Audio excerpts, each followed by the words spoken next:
If you guys are looking for some cheap coins on FC25, make sure you check out MMOEXP.com. Their link is down in the description. They're fast, cheap, and reliable. And if you use my code REMA, you can get yourself a lovely 5% discount. So what's up guys, it's Ash here and welcome back to a brand new video. Now in today's video guys, I'm going to be showing you my 4-3-3 tactics that I've been using with my main team in FC25. This is my current favourite variation of the 4-3-3, so it's the one with the DM and the 2 centre mids. I feel like it has a really good balance, especially if you use the correct player roles and the correct players.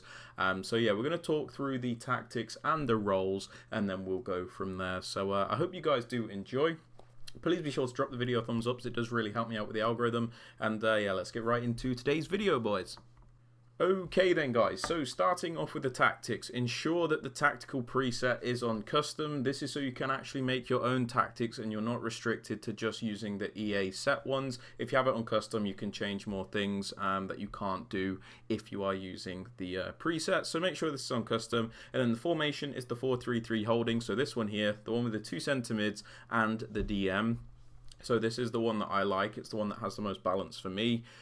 So yeah, that's the one we are using. Then for the build-up style, guys, I like to have this on balance, but this is a preference-based thing. If you want to have this on short passing or counter, you can do that. But the reason I like having this on balanced is because I feel like I have more control and more variety in my attacks. So sometimes my players will make those runs in behind, and other times they'll make those short movements too.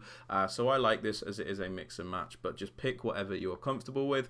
Now for the defensive approach, I have been struggling a bit defensively in this game. I don't know if it's because of slow gameplay or what, but it's just felt really off.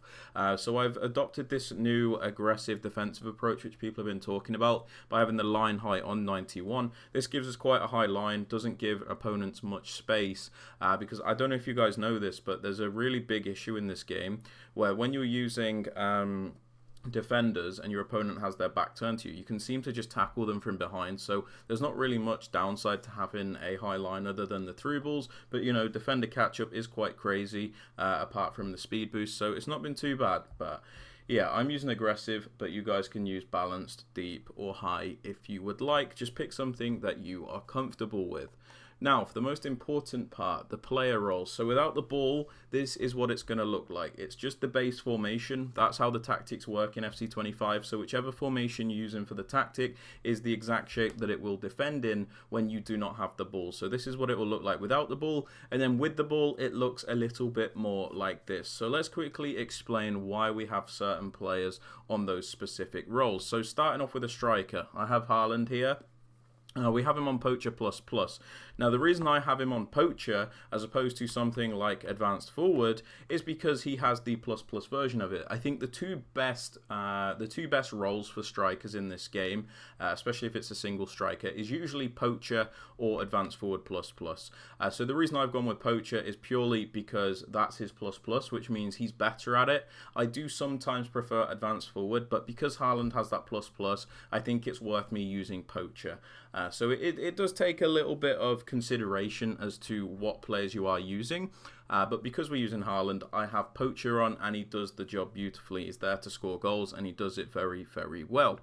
Now, moving on to both of the wingers. So I like to have them on inside forward.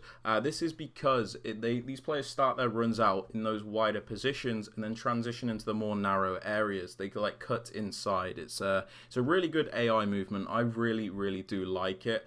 I think it's even better than the cut inside instructions from previous years. Inside forward is very effective. You seem to get crazy movement, which is why I like it so much. And your players do obviously start out in those wider positions as well. So you know it kind of just moves really nicely, which is why I do like inside forward. Again, you can see the heat map. They do start out on that wider side, and then they do make that more transitional run into the narrow areas to get closer to the goal. So I really enjoy this. You can see. You can just see how effective this can be if you've used it. So that's the same for both of the wingers. I have them on the balanced focus as opposed to roaming or attack. attack. This is just so there's a bit more structure to the team and they don't get lost or, you know, get drifted out into weird positions. So inside forward and balanced is the way I go on both of these wingers. Now, for the DM, this one is pretty easy. We just have them on holding, so I'm using somebody like Rodri. In this position, you're going to want somebody like a Tchouaméni, a Rodri, a Ramirez, one of those types of players that's really good at breaking up the play and just, you know, being like that guardian in front of your defensive line. So you want a really nice holding player here. There's many different players you can use, but as you can see here, I'm using Rodri, and he is very, very good at it. So ensure you have a holding DM in this position. I think it works very nicely.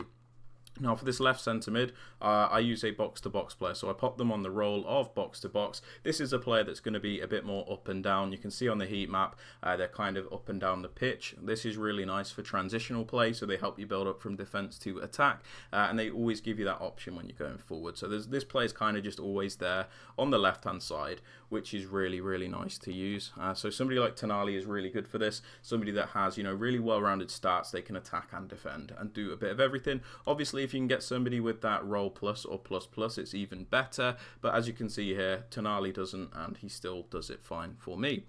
Now, for the right centre mid, I use Kevin De Bruyne here, and we actually pop him on the playmaker role. So in this position, I suggest using like a centre mid that is actually a bit more attacking. So somebody like a Bernardo Silva, a Kevin De Bruyne, you know, an attacking centre mid that can actually create, because this formation by default does lack that cam. You can see this is the default shape. There is no cam, right? So we kind of make one. We do like a makeshift cam in this formation, and it works nicely. So by popping this player on Playmaker Plus, you can see they kind of just occupy that space a bit more in front of the other midfielders, behind the striker, and they can make many creative passes here. You can play in the wingers, or you can just go straight forward to Haaland, a bit like De Bruyne actually does for Man City. So this is really effective. I think a lot of the attacks do come through De Bruyne for me, and this has worked out really nicely. So playmaker, and ensure the focus is on attack because it's a bit more restricted. If you have him on Roman, you can see from the heat map he kind of drifts around a little bit too much, and we don't need that. We kind of just want that player in that position that can always make those key passes. Now, moving on to the right back and the left back. On my right back, I pop them on wing back. Now, the reason we do this is because of the inside forward. So we have both of our wingers on inside forward, which means there can sometimes be a lack of width when we are in the final third. So by just having this right back on wing back, when we need them to, they can overlap and give us that extra width and give us that wider option, which is very, very effective in this game.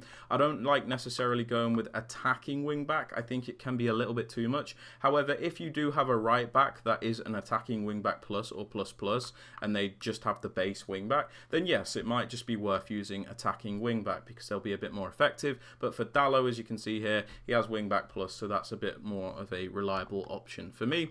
And then for the other fullback guys, I just leave them on fullback and then pop them on balance. Now, the reason I've stopped putting them on defend so much is because you can see here, when they're on defend, there's not really anybody covering that left-hand side of the pitch a lot of the time. But when we have them on balance, you can see they're a bit more in that wider area. So when we need to switch the play or stretch the game a little bit, they're always there. So I think balance has been a little bit better than defend, but again, it's each to their own. For the two centre-backs, I have them both on defender, but if you want to put one of them on ball-playing defender or stopper, then you can also do that. And then for the goalkeeper guys, I also just pop them on the default of goalkeeper, but if you want to do like sweeper-keeper, you can also do that. It is completely up to you.